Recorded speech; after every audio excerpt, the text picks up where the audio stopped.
નવની રેસીપી બ્લોગમાં સ્વાગત છે તમારું। આજે આપણે બનાવીશું છોકરાઓને મોટાઓને બધાને ભાવે એવા આલુ પરોઠા બનાવીશું।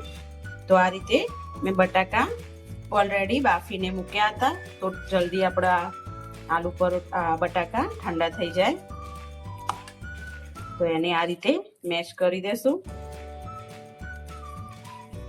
અને સિમ્પલ અને બેઝિક મસાલા સાથે જ આપણે આલુ પરોઠા બનાવીશું।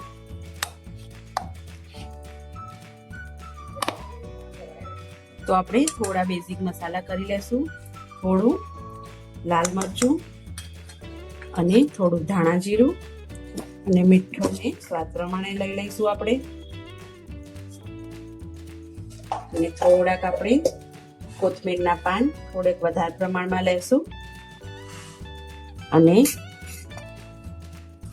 1 ચમચી જેટલી ખાંડ લઈ લેશું, દળેલી લો કે આખી લો, અને આપણે થોડો ગરમ મસાલો લેશું,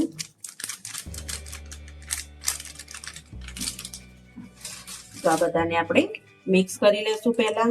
અને આપણે એક વઘાર સાથે આ આલુ પરોઠા બનાવવાના છે। જે આલુ પરોઠા આપણે બનાવીએ છીએ એમાં હળદરની સ્મેલ કાચી આવતી હોય છે, તો મેં વઘાર કરવા માટે પણ તેલ સાઈડમાં મૂકી દીધું છે। તો અહીંયા મેં વઘાર માટે તેલ લઈ લીધું છે, તો આપણો વઘાર ઓલમોસ્ટ આવી પણ ગયો છે। વઘાર મેં લીધી છે, રહી લીધી છે, અને આપણે લસણ અને મરચાંનો પીસી લીધા છે। તીખું તમારા ઘરે જે પ્રમાણે લેવાતું હોય એ રીતે લઈ લેવાનું રહેશે, અને આમાં જ હળદર નાખી દેશું અને ગેસ આપણે બંધ કરી દેશું। વઘારમાં હળદર નાખવાથી એકદમ હળદર ચડી જાય છે અને કાચો કાચો હળદરનો ટેસ્ટ નથી આવતો। તો આ વઘાર આપણે હવે આ રીતે આમાં એડ કરી દેશું અને એકદમ સુગંધ પણ વઘારની સરસ આવે છે। તો આ રીતે બધો મસાલો આપણો મિક્સ થઈ ગયો છે, અને બધા સ્વાદને આપણે બેલેન્સ કરવા માટે એક અડધું લીંબુ એટલે 1 થી 1.5 ચમચી જેટલો લીંબુનો રસ એડ કરીશું। એકદમ મસ્ત ચટપટો ટેસ્ટ આવે છે આનાથી, અને ખાવામાં પણ ટેસ્ટી લાગે છે।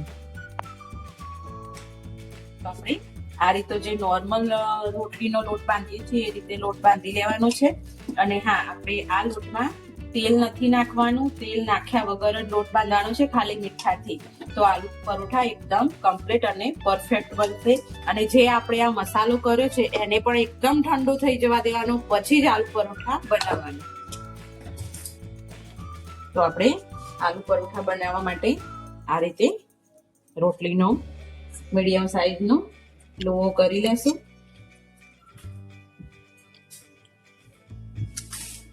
અને આ રીતે વણી દેશું। એકદમ પરફેક્ટ બનશે આનાથી, અને બહુ ફાટશે પણ નહીં, અને સરસ એવા આલુ પરોઠા બનીને તૈયાર થશે। તો આ રીતે સ્ટફિંગ કરી લેવાનું।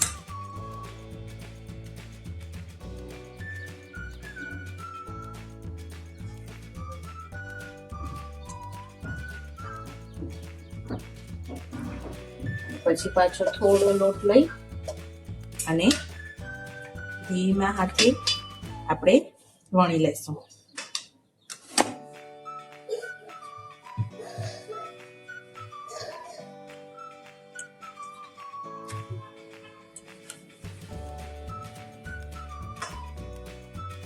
તો આ રીતે હવે આપણે તવીમાં નાખી દઈશું અને બીજા આલુ પરોઠાની પણ તૈયારી કરી લેશું જોડે જોડે।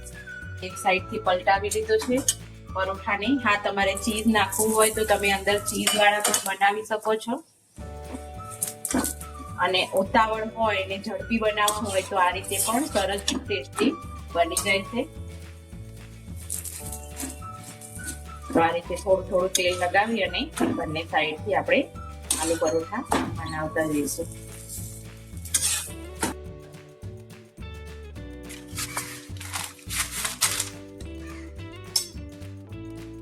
તો આપણે મસ્ત એવા બધા પરફેક્ટ આલુ પરોઠા બનાવી દીધા છે અને એક પણ આલુ પરોઠો આપણે તૂટ્યો નથી. બટાકાનું સ્ટફિંગ હોય એટલે સહેજ માઇનોર તો કિનારીથી થોડું બહાર આવે છે, બાકી કમ્પ્લીટ જ બને છે. આ રીતથી બનાવશો આ ટિપ્સથી તો કમ્પ્લીટ જ બનશે. તો મિત્રો, તમને અમારો આ વિડીયો ગમ્યો હોય તો લાઈક કરજો, શેર કરજો, સબસ્ક્રાઇબ કરજો. Thank you.